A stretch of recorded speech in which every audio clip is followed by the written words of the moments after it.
ایک دن موسم بہت خوبصورت تھا۔ بطخ کی فیملی اپنے بچوں کے ساتھ پانی میں تیر رہے تھے اور باہر خشکی پہ ایک بطخ اپنے 4 انڈوں کے ساتھ بیٹھی تھی اور سوچ رہی تھی کہ کب انڈے ٹوٹیں اور اس کے بچے باہر آئیں۔ اس کو زیادہ انتظار نہیں کرنا پڑا اور انڈے ٹوٹ گئے اور اس میں سے بہت پیارے 3 چھوٹے چھوٹے بطخ کے بچے باہر آئے۔ بطخ بہت خوش تھی اپنے چھوٹے چھوٹے پیارے پیارے بچوں کو دیکھ کے، لیکن جب بچے چلنے لگے تو اس نے ان کو گنا، وہ تو صرف 3 تھے۔ وہ پریشان ہو گئی کہ میرا ایک اور بچہ کہاں ہے۔ جب بطخ نے پیچھے مڑ کے دیکھا اور پتہ چلا ایک انڈا تو ٹوٹا ہی نہیں ہے۔ تھوڑی دیر میں وہ انڈا بھی ٹوٹ گیا، پھر اس میں سے ایک اور بطخ کا بچہ نکلا، لیکن وہ تھوڑا بدصورت سا تھا، یعنی خوبصورت نہیں تھا۔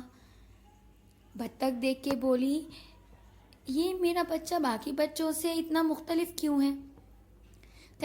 وہ اپنے بچوں کو تیرنا سکھانے لگی۔ بچے بہت اچھا تیر رہے تھے اور سب سے چھوٹا والا بھی بہت اچھا تیر رہا تھا۔ وہ اپنے سب بچوں ایک ساتھ دیکھ کے بہت خوش تھی۔ پھر اس نے بچوں کو کہا کہ چلو بچوں باہر نکلو، اب ہمیں فارم جانا ہے۔ جب وہ فارم گئی تو وہاں سب لوگوں نے اس کے چھوٹے والے بچے کا خوب مذاق اڑایا کہ یہ تو اتنا گندا ہے، اتنا برا ہے، اتنا کالا ہے، اس کو نکالو یہاں سے۔ اس کو بہت غصہ آیا، اس نے کہا تم میرے بچے کا مذاق کیوں اڑا رہے ہو؟ اور میرا بچہ اب اور نہیں سہ سکتا، تم لوگ میرے بچے کا مذاق نہ اڑاؤ۔ وہ ہاں اتنا بھی خوبصورت نہیں ہے، لیکن بڑے ہو کے وہ بہت خوبصورت ہو جائے گا۔ لیکن کسی نے بات نہ مانی اور سب اس کا مذاق اڑانے لگے۔ اس کے چھوٹے بہن بھائی بھی اس کا مذاق اڑاتے، جہاں سے وہ گزرتا سارے بطخ اس کا مذاق اڑایا کرتے تھے کہ کتنا برا دن گزرے گا، ہم نے اس گندے بطخ کو آج دیکھ لیا۔ وہ بہت پریشان ہو گیا تھا کیونکہ اس کے بہن بھائی بھی اس کا بہت مذاق اڑاتے تھے۔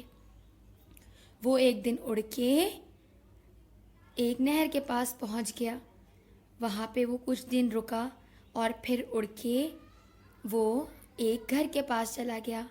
اس گھر میں ایک بوڑھی عورت رہتی تھی اور وہاں پہ ان کی ایک بلی اور ایک مرغی تھی۔ بوڑھی عورت نے کہا یہ بطخ کا بچہ کہاں سے آیا؟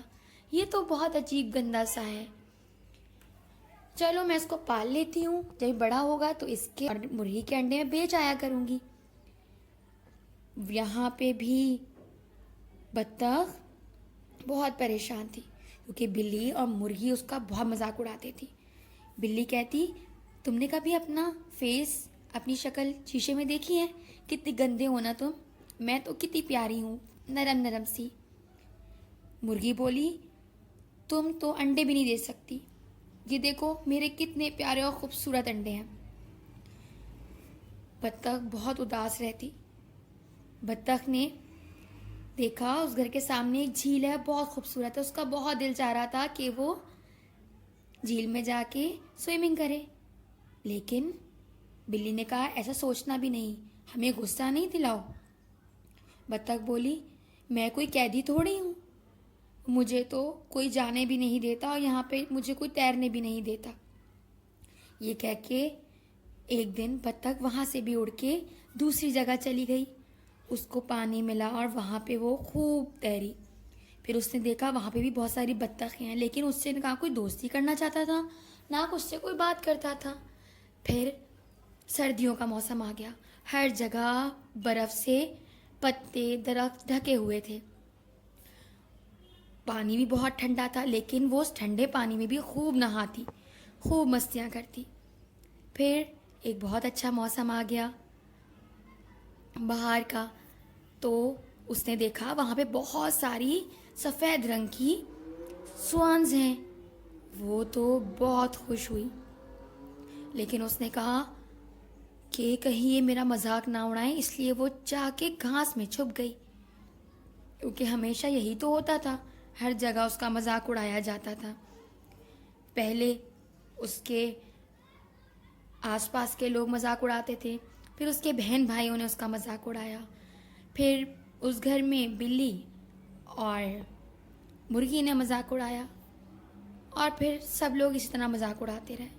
ایک دن اسے بہت رونا آیا اور وہ نہر کنارے جا کے رونے لگی، لیکن جیسے اس کی نظر پانی پڑی اس نے دیکھا کہ وہ اب اتنا بدصورت نہیں رہا، بلکہ وہ بہت خوبصورت سوئم بن گیا ہے۔ وہ اپنا یہ روپ دیکھ کے بہت خوش تھا اور اس کو بالکل یقین نہیں آ رہا تھا۔ اس کو دیکھ کے باقی سوانز بھی اس کے پاس آئے، اس کا بہت ویلکم کیا، بہت اس کو عزت دی، اس کی تعریف کی کہ تم بہت خوبصورت ہو۔ لیکن بطخ اس کو تو یقین ہی نہیں آ رہا تھا کہ کبھی زندگی میں اس کی کوئی اتنی تعریف کر سکتا ہے۔ بچے بھی آتے اور اس کو دیکھ کے کہتے کہ یہ تو سب سے خوبصورت سوان ہے۔ دراصل وہ بطخ نہیں، وہ ایک سوان تھا اور وہ وقت کے ساتھ بہت حسین ہو گیا تھا۔ پھر وہ سوچنے لگا کہ لوگ رنگ دیکھ کے کیوں دوستی کرتے ہیں، لیکن اگر سب بچپن میں اسے اتنا ہی پیار دیتے تو اس کا بچپن اتنا برا نہیں گزرتا۔ تو بچوں، ہمیں سبق ملا کہ رنگ سے کبھی بھی کوئی انسان اچھا یا برا نہیں ہوتا، اس لیے دوستی رنگ دیکھ کے کبھی بھی نہیں کرنی چاہیے۔